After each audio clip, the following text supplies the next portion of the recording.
Amigos, boa noite. Boa noite, Vitória. Hoje é uma noite muito importante, onde poderemos fazer uma pequena reflexão que no domingo próximo, dia 13 de maio, a Lei Áurea completará 124 anos. Tema-alvo da nossa palestra: como estamos, o que conquistamos e onde precisamos melhorar. Mas antes de darmos início ao nosso evento, gostaria de falar um pouco da parceria da SERJA com o Colégio Estadual São Bento. Dona Elizabeth da Silva Mendonça, nossa diretora aqui na primeira fila, é que mantém essa instituição e, por meta, conquistar a melhor qualidade de ensino através dos profissionais que na grade escolar atuam, a começar pela portaria, grupo de apoio e mestres. Gostaria também de pontuar o brilhante trabalho que a assistente social, senhora Lídia Silva dos Santos, que preside o SERJA, implantou em nosso colégio. As oficinas de artesanato, oficinas de dança, que prestam atendimento social a esses alunos, que são também atendidos na ONG, assim como também é extensivo aos familiares quando necessário. Essa parceria tem por objetivo diminuir a evasão escolar. Hoje, o aluno tem mais estímulo para vir à escola e a melhoria no comportamento até do mais hiperativo. Hoje vocês terão uma amostra deste resultado, com o grupo de dança de nossos alunos e com apresentações dos premiados do concurso de poesia, com o tema Negro é Inspiração.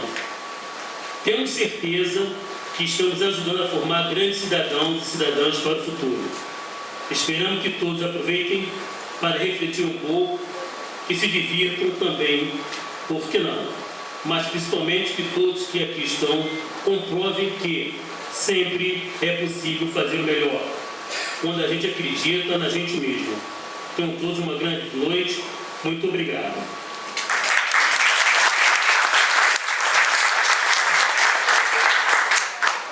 E para dar abertura oficial, ao evento, convido à mesa a professora Aline Fernandes.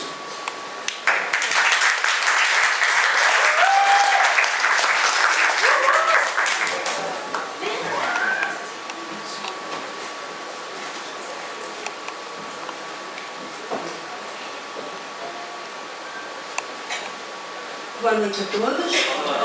Eu sou a professora Aline Fernandes, eu sou mestre em História pela Universidade Severino Sombra e sou professora do Colégio Estadual São Bento. Conforme o professor seu Carlos já falou aqui, seu Carlos é secretário do MONER. Esse é um trabalho conjunto entre o Colégio Estadual São Bento e o MONER. E também é um trabalho conjunto entre o Colégio Estadual São Bento e o Centro de Referência ao Adolescente, Jovem e Idoso, Isaías Arruda. Essa parceria que nós estamos construindo, é um trabalho que nós vamos fazendo em questão da valorização do negro há 3 anos. No primeiro ano nós fizemos um trabalho que valorizava a questão da autoestima com o concurso de redação. No segundo ano entrou a parceria do CERJIA e do MONER. Nós fizemos o primeiro evento do Beleza Negra. E agora, dando continuidade a esse projeto de valorização e reconhecimento do negro, a gente está fazendo agora essa primeira discussão, que vai ser a nossa primeira iniciativa de uma discussão acadêmica, que também vem junto com a apresentação do trabalho que está sendo feito na escola. Eu espero que vocês gostem. Agradeço imensamente a presença de todos vocês. Eu gostaria de chamar agora a composição da mesa, por favor.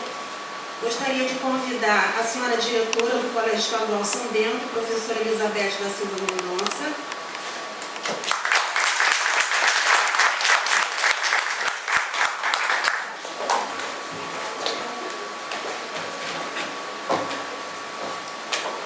Gostaria de chamar a senhora assistente social Lídia Silva dos Santos, presidente do Moler Caxias.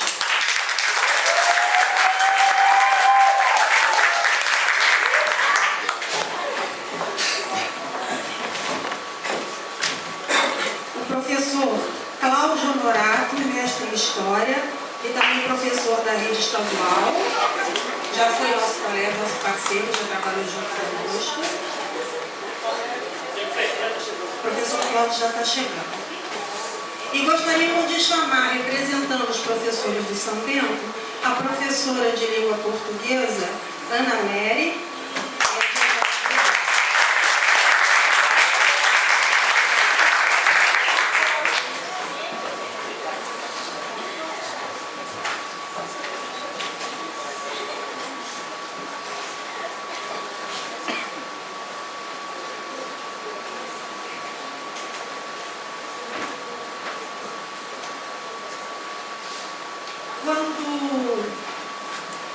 A última aula que eu estava dando no Colégio Estadual São Bento, antes dos feriados, um aluno virou para mim, quando eu estava fazendo a divulgação do evento, um dos meus alunos perguntou para mim assim: professora Aline, mas por que a gente ainda discute isso? Aí eu fiquei pensando, né, porque a gente tem, todos nós temos respostas pré-fabricadas quando um aluno às vezes faz esse tipo de pergunta. Por que a gente discute isso? Aí eu me perguntei, realmente, por que a gente ainda discute isso? Infelizmente, nós ainda temos que discutir isso. Porque a questão da escravidão parece uma coisa antiga, parece uma coisa que não faz muito parte da nossa realidade. Mas, na verdade, quando a gente está falando de escravidão, a gente não deixa de estar falando de uma forma de exclusão. E se nós olharmos em qualquer dos noticiários da televisão, o que a gente vai ver mais são formas diferenciadas de exclusão. Quando a gente fala das políticas afirmativas, como por exemplo a questão das cotas dos negros, tem pessoas que ainda perguntam para mim, mas por que isso? Por que se fazem cotas para negros? Por que isso? Por que não igualdade para todos? Bom, eu me lembrei de uma palestra que foi feita sobre a questão da exclusão dos judeus, né? Quando, depois da Segunda Guerra Mundial, como reparação à diáspora que foi imposta aos judeus, foi dado o Estado de Israel aos judeus. Aconteceu na África um processo muito semelhante de diáspora, que foi a diáspora negra. E ninguém achou estranho que tivesse sido dado um Estado para os judeus, mas as pessoas acham estranho que, como reparação, se dê cotas para negros terem acesso às universidades. Já é provado estatisticamente que os negros que estão cumprindo essas cotas estão tendo um desempenho escolar superior a muitos alunos que estão entrando sem cotas. E só é dado a cota. Ninguém dá material didático, ninguém dá passagem, ninguém dá nenhum outro tipo de facilidade.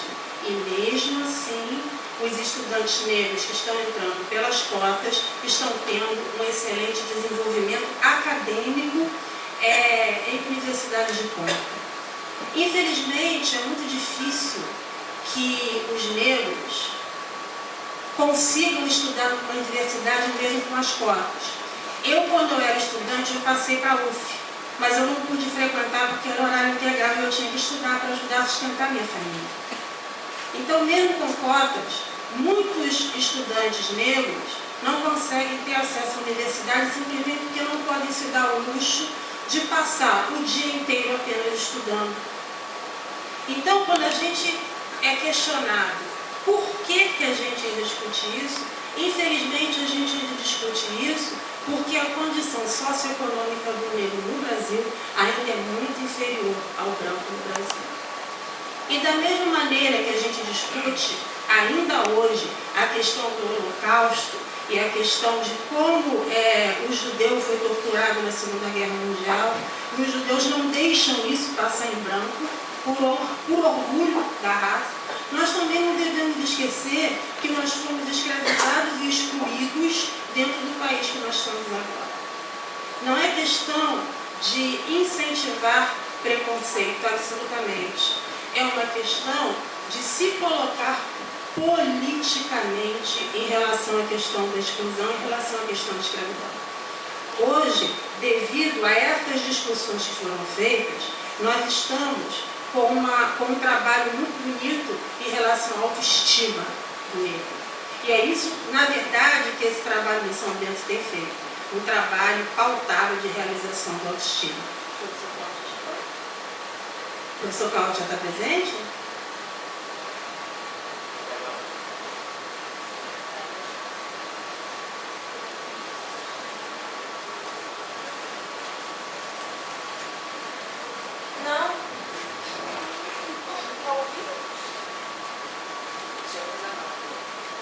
Bom, eu tinha preparado uma pequena fala para o caso de haver oportunidade em relação à questão política. Também me foi perguntado assim, professora, por que todo político é safado? Essas são as perguntas que meus alunos fazem, né? Na verdade, vocês sabem qual é o problema em relação ao mal? É que o mal faz um grande marketing e o bem não faz marketing. O que acontece em relação ao mal é que todo mundo sabe aonde está o mal e o bem, na maioria das vezes, se omite. Em uma favela do tamanho da Rocinha, que tem milhões de pessoas, se meio de menos por cento dessas pessoas são bandidos ou são ligados ao tráfico de drogas. Mas essas pessoas fazem tanto barulho, não só nessa comunidade como em outras, que acabam contaminando e dizendo, favela é lugar de bandido. Não, favela é lugar de trabalhador, aonde uma pequena percentual é bandido. Mas o que acaba acontecendo? O bem se omite e o mal barulhento acaba sempre aparecendo. Então a gente tem uma quantidade de políticos que realmente são muito problemáticos em termos de honestidade, para não dizer um bando de ladrão mesmo. Mas o que acontece? As pessoas boas não vão lá se candidatar a cargos políticos, porque não querem se misturar com aquela raça de safado, abre aspas, né? Aí o que acontece? Eu não vou lá porque ali só tem safado. Aí quem é que vai no outro safado?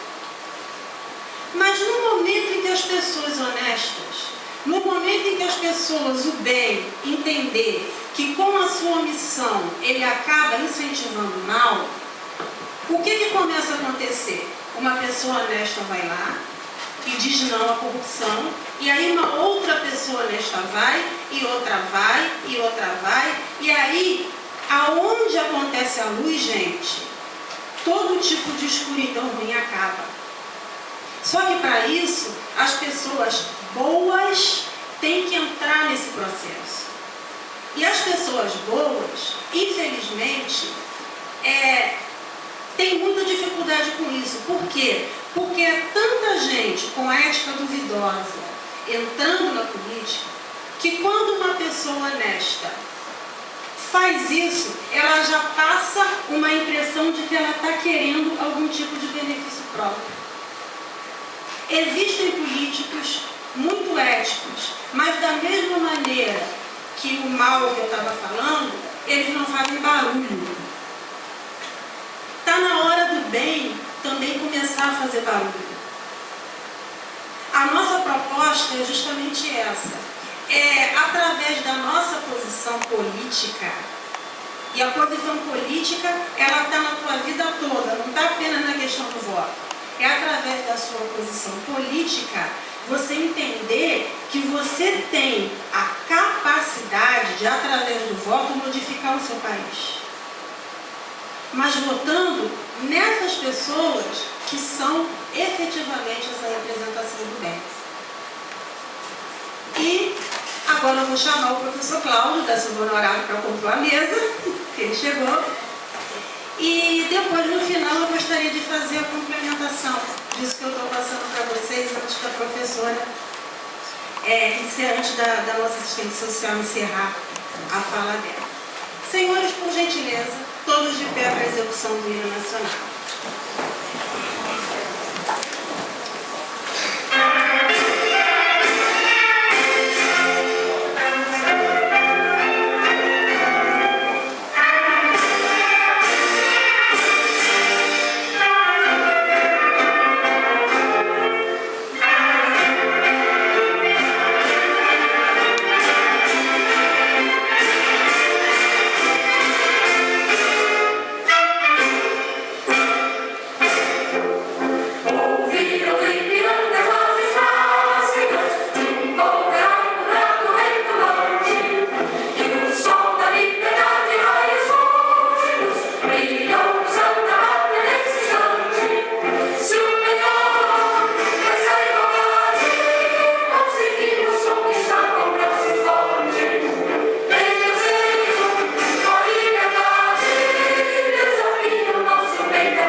discussão com a fala do professor Cláudio.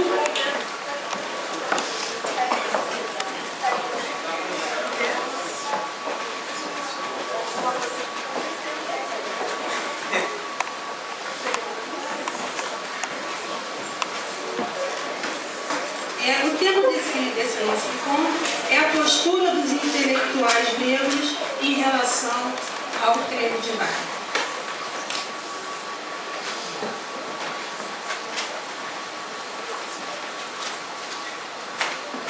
Um minutinho que o professor Cláudio está aqui se organizando com a tecnologia.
Boa noite a todos. Em primeiro lugar, gostaria de agradecer o convite aqui da professora Aline, da Lídia, e os demais presentes. Gostaria de dizer que me sinto bastante feliz e honrado de estar aqui participando com vocês. Embora a Aline já fez uma apresentação, mas eu gostaria de colocar que além de já ter sido professor do Colégio São Bento, eu sou professor da rede estadual, e eu sou também pesquisador de uma ONG chamada Instituto Pretos Novos. Não sei se alguém aqui já ouviu falar. O Instituto Pretos Novos ele fica ali na zona portuária do Rio de Janeiro, hoje mais conhecido como Gamboa, mas o nome do bairro é Saúde, bairro Saúde, que no passado se chamou região do Valongo. Então nessa região funcionou o mercado de escravos, e é justamente sobre o mercado de escravos que é a minha pesquisa. Eu pesquiso o mercado de escravos e ali também funcionou o cemitério de escravos. Eu até trouxe um material, a professora Denise e um outro rapaz está até distribuindo aí para vocês, que fala um pouquinho da história do Instituto Pretos Novos. Nós temos lá algumas atividades, oficinas de história que vocês podem ligar e se inscrever, quem gostar e quiser participar. É aberto e é gratuito, ou seja, 0800. Aqueles que quiserem participar, estejam à vontade. Ok? Bom, enquanto eu aqui vou tentando abrir aqui o meu arquivo, eu gostaria de dizer para vocês, que embora o tema 13 de maio, eu vou fazer assim, algumas considerações sobre o 13 de maio, mas eu trouxe aqui para discutir com vocês uma questão que é pós-abolição e que é bem atual, que é a questão que está muito latente na sociedade brasileira hoje, principalmente porque a gente recentemente teve um sistema de cotas aprovado no Congresso, e isso faz com que a sociedade brasileira comece a falar sobre isso, comece a pensar, mas a gente sabe que muito se fala, mas pouco se sabe, e muitas vezes as pessoas acabam reproduzindo opiniões que veem na televisão, matérias de jornal de alguns intelectuais que não estão comprometidos com a causa do negro, muito menos com a causa da sociedade brasileira, e acabam colocando algumas inverdades, não vamos dizer mentiras, algumas inverdades. E acho que é muito importante para nós hoje ter claro o que é isso, o que é isso que vem oficialmente a partir de 2003 com a Lei 10.634 e depois com a 11.645, ou seja, o estudo da história da cultura afro-brasileira na escola, e a questão das relações étnico-raciais, que aí inclui os indígenas e todas as outras etnias. Não está se falando só de negros, e não só de indígenas. Quando se fala de relações étnico-raciais, fala de todo mundo. Bom, mas antes que eu me empolgue e comece a falar dessa questão, vamos ao 13 de maio. Então, eu gostaria de só ressaltar o seguinte, o movimento negro, ele valoriza muito mais o 20 de novembro, que é o aniversário de Zumbi. E é claro, é evidente que eu concordo com o movimento negro. O Zumbi é uma figura muito mais representativa do povo negro do que a princesa Isabel, não há dúvida. Eu acho que a gente tem que ter isso claro.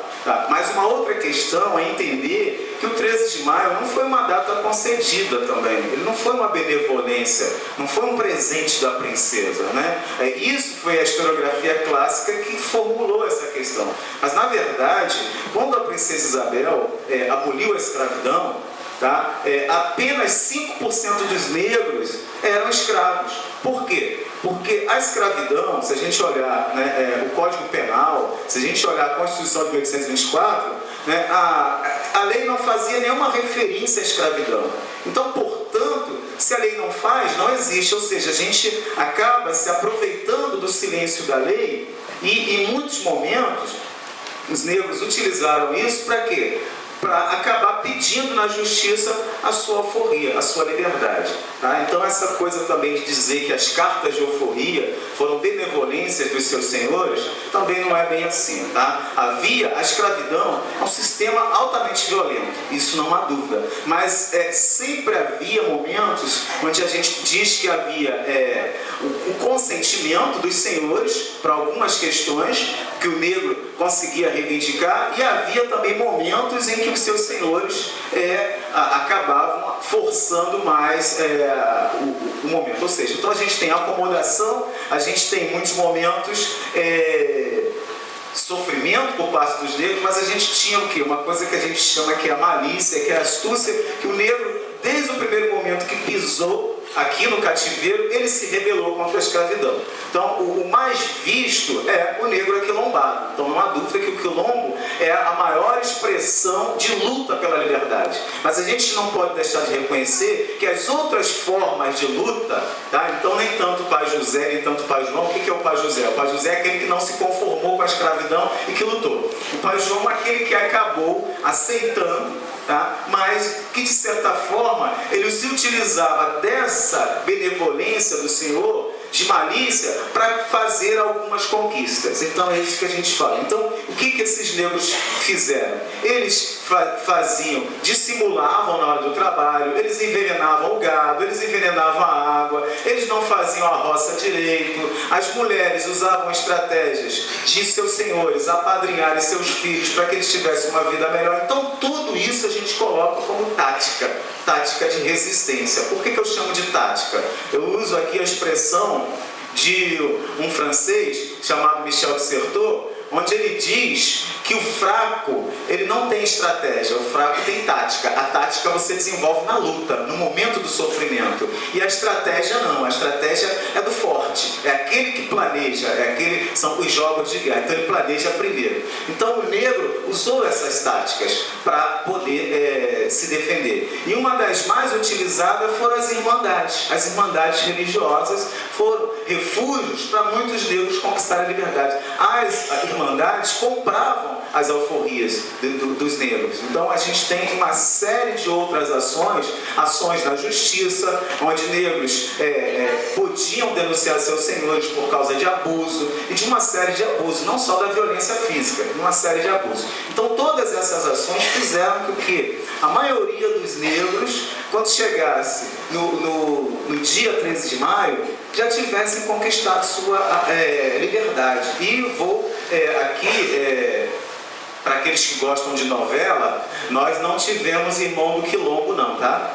Se houve algum irmão do Quilombo, que eu desconheço, ele era negro. Ele não era branquinho e que veio trazendo algum presente para o negro, não. O negro sempre lutou pela sua liberdade. Claro, é evidente que muitos brancos contribuíram nessa luta, foram bem-vindos, ainda são. Então hoje, o que a gente está aqui tentando de fazer uma discussão é mostrar que o Brasil, ele tem que ser plural, ou seja, pluriétnico, ele tem que ser multirracial, porque é assim que nós somos. A sociedade brasileira é fruto desse encontro do europeu, do negro e do índio, e não dá para a gente falar de outra forma. Então, entender essas relações, principalmente na escola, né, isso é muito importante.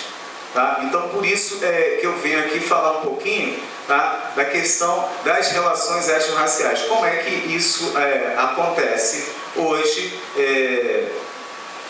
na sociedade, e a escola, né, como um reflexo, um aparelho dessa sociedade, ela acaba reproduzindo essas relações. E como é que a gente trabalha isso? Como é que a gente consegue vivenciar isso no nosso dia a dia? Tá?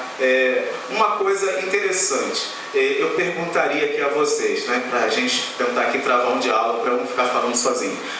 Alguém aqui é branco? Ou alguém aqui se considera branco?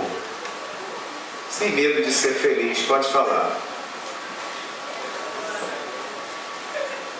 Eu acho que o silêncio os murmúrios dizem alguma coisa. Então deixa eu dizer para vocês, né? Se a gente pegar aí, né, os próprios europeus, se a gente for olhar o que é o hindu europeu, o que é esse homem europeu que tem a sua raiz no Mediterrâneo, né, no mundo grego-romano, a gente gente já vai ver que ele já é misturado. Quem é esse Homo sapiens?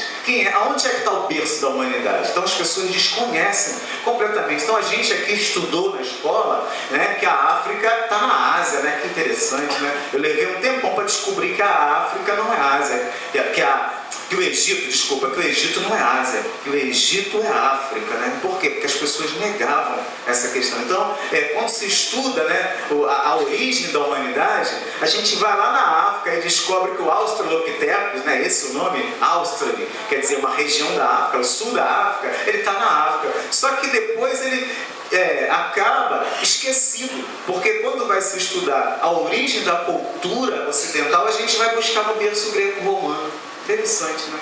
E aí a gente acaba utilizando para nós, né, uma cultura que, é claro, evidente, contribuiu para a formação da sociedade ocidental, não há dúvida, mas que também é tributária dessa mesma matriz que é a nossa grande mãe África. Então, para a gente entender a história hoje da humanidade, é impossível, e principalmente nós, brasileiros e afro-brasileiros, não podemos e não conseguimos entender a história da humanidade sem entender a história da África.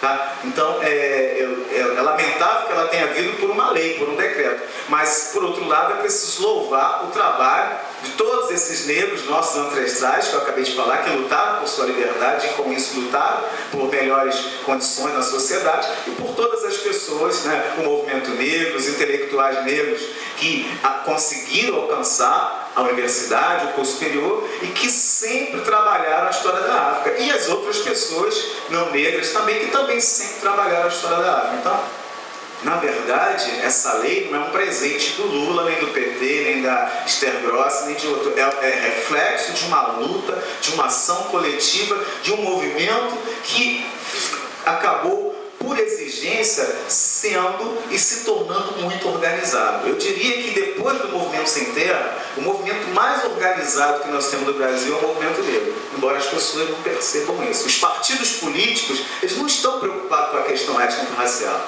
Eles falam que vão falar sobre a educação, que vão trabalhar com a educação, vão trabalhar numa sociedade melhor. Então, vocês, em algum momento, vocês ouviram algum candidato político, algum partido político levantar a bandeira da igualdade racial? Não, né? Então eles não estão preocupados com isso. Então a gente vê que essas plataformas de governo, elas são paliativas. Então eu acho que aquele, né, que sente a necessidade, só aquele que sentiu na pele, é que vai entender isso e que tem, e por obrigação, de lutar por uma sociedade melhor e mais justa e mais igualitária. Por favor, controle meu tempo, porque quando eu começo, eu disparo, eu esqueço. Então, olha só, o que eu tinha pensado, eu não sabia e também não me comuniquei, uma falha de comunicação, que não teria um projetor para eu projetar aqui as imagens para vocês. Eu tinha até preparado um pequeno vídeo que fala sobre a questão étnico-racial na escola, e eu vou até recomendá-lo para vocês. Vocês podem encontrar no YouTube. É um vídeo do Joel Zito, um cineasta, tá, que chama-se Vista a Minha Pele. Então esse vídeo, ele discute a questão racial na escola, tá?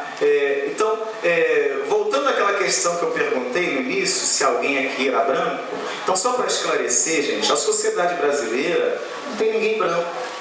Tá? A sociedade brasileira é mestiça. Se a gente teve algum branco, né, a gente está lá na primeira geração de colonizadores que vieram para cá. E como eu já mostrei para vocês, desde lá do mundo greco-romano mediterrâneo, a gente já é mestiçado. A gente é muito misturado, a gente é muito mais misturado do que puro. Então essa coisa de raça, né, é uma discussão superada pela biologia. Existe apenas uma raça, a raça humana. Ok? Então, só para esclarecer essa questão. Bom, uma outra questão fundamental que eu queria, né, trazer para vocês, né, o que é o preconceito? Vocês sabem o que é o preconceito? Então, olha só, colocar apelido nas pessoas, como por exemplo Pelé, Mussum, Tição, café, chocolate, assim por diante, né? Apelidos pejorativos que às vezes a gente leva na brincadeira, dissimulado, né? Isso, desqualificar as pessoas, né, os seres humanos, isso é qualificado como preconceito. E às vezes até elogiar, né? Eu ouvi muito isso na época de escola, você é um negro de alma branca. Isso também é preconceito, tá? Então, o que é o preconceito? É você fazer uma ideia preconcebida sobre alguém, sobre aquilo que você não conhece. Então, você está usando um pré-julgamento. Isso é um estereótipo. Você está formulando na sua cabeça, projetando uma pessoa que não existe. E isso foi feito por muito tempo para os negros. Então, é evidente que não só para os negros. Então, a gente ainda hoje utiliza muitos desses apelidos, e inclusive programas de televisão, né, utilizam isso, né? Então a gente sabe que isso, quando alguém faz alguma coisa errada, isso eu ouvi muito, isso é serviço de preto, né? Preto quando não faz na entrada, faz na saída, isso é coisa de preto. Então isso é preconceito, tá? E ainda outras questões, né? Querer agradar, né? Você, apesar de ser negro, você é muito bonito. Alguém já ouviu isso, com certeza, né? Ou então, embora você tenha cabelo ruim, mas você é um negro muito inteligente, tá? Então são elogios, olha só, né? A gente chama isso de eufemismo, né? Ou então disfarçar, dizer que o cara é moreninho, que é escurinho, que é pessoa de cor, evitando, né, usar o qualificativo negro, né? Embora algumas pessoas também considerem a palavra negro uma palavra pejorativa. E porque a palavra negro, embora ela tenha sido ressemantizada, ela tenha sido requalificada, né, politicamente pelo movimento negro, quem usou essa palavra pela primeira vez foi o colonizador. É o negro da terra ou o negro da Guiné, né? O negro da terra era o índio aqui e o negro da Guiné era o negro africano. Então sempre foram palavras pejorativas. E a palavra preto também é uma palavra que sempre foi usada como pejorativo, embora mais designada atualmente pelo IBGE para designar cor e não etnia, tá? Então, para o movimento negro, a palavra é negro, né? Reclassificada, ressemantizada como de forma positiva, politicamente, tá? Então, a gente vai perceber, tá, que são diversas as questões, tá, em que a gente percebeu, só para vocês entenderem, olha, a nossa colonização, ela tem cor, ela tem religião, tá? E ela tem sexo, tá? Ela é masculina, tá? Ela é católica, tá? Embora as religiões protestantes também contribuíram para a escravidão, tá? A gente não está aqui querendo discutir religião, mas a gente está aqui, a história não julga, ela mostra os fatos, ela evidencia os fatos, tá? E uma outra coisa, ela tem sexo, né? A colonização é masculina, católica, né? Ou melhor, cristã, se a gente pode dizer, tá? E ela é branca. Então, nós, né, colonizados, hoje não só negros, mas povo brasileiro, né, colonizados, nós aprendemos e nos foi ensinado a ser obediente, a ser submisso. E isso que a colonização nos ensinou, nos mostrou exatamente o que, na visão do colonizador, deveria ser o nosso lugar. Então, hoje, a gente percebe claramente isso na sociedade brasileira. As pessoas têm medo de enfrentar essas realidades. Elas acabam aceitando porque acham que isso é natural. Mas isso não é natural. Isso é naturalizado. Porque se você olhar na origem das sociedades, isso não existia. Então isso foi criado pelo homem. Se isso foi criado pelo homem, isso é uma criação social. Se isso é uma criação social, a gente pode desconstruir também. Perfeito? Bom, então eu trouxe aqui algumas palavras para vocês. Uma outra palavra muito interessante que se usa muito aí é o etnocentrismo. O que é o etnocentrismo, né? Então, a nossa colonização, ela é etnocêntrica. Por que ela é etnocêntrica, né? Porque os europeus que chegaram aqui, eles tinham uma visão de mundo diferente dos indígenas e diferente dos africanos. E eles impuseram essa visão de mundo. Então, etno, de etnia, e centro de centria. Então, uma visão que a sua etnia era a melhor, a mais importante. Isso com o aval da religião. Mas a partir do século XIX, essa questão ficou muito mais evidente e foi muito mais perversa, porque passaram a utilizar dados científicos, tá? Uma coisa chamada darwinismo. O Darwin foi um cientista que criou, né, uma teoria que dizia que o ser mais adaptado, o ser mais forte é que sobreviveria. Então, quando ele escreveu um livro chamado A Teoria das Espécies. E junto com Darwin, um outro cientista, que, perdoe, não lembro o nome, criou uma coisa chamada determinismo geográfico e biológico. Então essas duas teorias serviram para os europeus mostrarem que a raça branca, né, era superior. Então eles diziam que os europeus que viviam num clima temperado eram mais educados, eram mais inteligentes, e aqueles que viviam num clima muito frio, como os asiáticos, por exemplo, eram pessoas pouco inteligentes. E aqueles que viviam num clima quente, né, nós aqui, por exemplo, os africanos, eram indolentes, eram pessoas muito agressivas e alguns criminosos. Tá? Um cientista disse, inclusive, chamado Lombroso, um antropólogo, tá, médico, ele disse o seguinte, 5 minutos, ele disse assim: o negro é um criminoso nato e deve ser vigiado, porque cedo ou tarde ele vai se manifestar. Então, são essas teorias do século XIX que perduraram até hoje. Tá? Então, se a gente pegar os médicos do início do século XX, lá, os antropólogos, o Lina Rodrigues, tá? Se a gente pegar outros, tá? Paulo Prado, eles vão utilizar essas teorias nos textos deles. Vocês aqui, por acaso, alguém já leu um livro muito lido na minha época, Vítima e Algozes? Joaquim Manuel de Macedo, muito lido na minha época.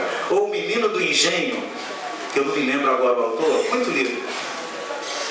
Não é Raquel de Queiroz, não, é outro autor. José Lins do Rego. Então, o que eles falam nesse livro? Um fala que a figura do negro é como se fosse a figura do diabo. Qualifica o negro como o ser mais desprezível da terra. E a gente, quando lê isso na infância ou na adolescência, a gente acaba acreditando. Então, a literatura contribuiu maciçamente para a marginalização do negro. Contribuiu para formar essa sociedade desigual, diferenciada. E nós estamos aqui para mudar essa questão. Bom, eu teria muito mais coisas para dizer para vocês.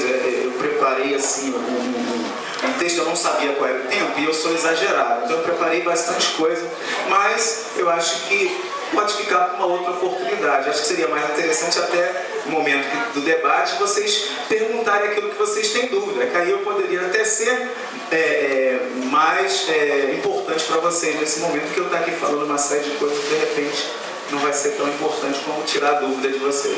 Então, obrigado mais uma vez e eu fico por aqui.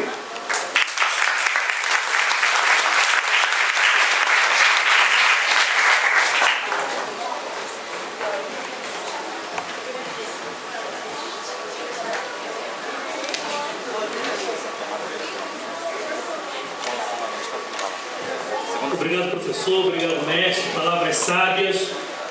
Essa realmente é um momento de reflexão. Tudo que o mestre disse merece ter nossa reflexão. Precisamos ter mais conhecimento, precisamos cobrar mais da gente mesmo, porque muita coisa também que acontece é culpa nossa, por nós não nos cobrarmos. Então está na hora da gente também tomar um posicionamento nosso, saber que o nosso lugar no mundo existe e precisamos nos cobrar. Não vamos nunca ser diminuídos, não vamos nos sentir diminuídos. Nós somos iguais a todo mundo. Parabéns, professor Cláudio. Muito obrigado pela sua presença. Muito obrigado pelas suas palavras.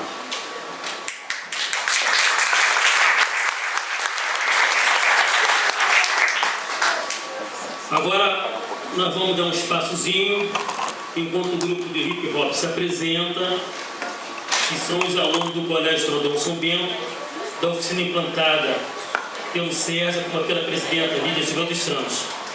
E nesse espaçozinho de tempo, quem quiser beber uma água, tomar um guaranavita, o barzinho ali do lado, logo a seguida, está à disposição, tá, gente? Vamos colaborar com a Sérgio aí.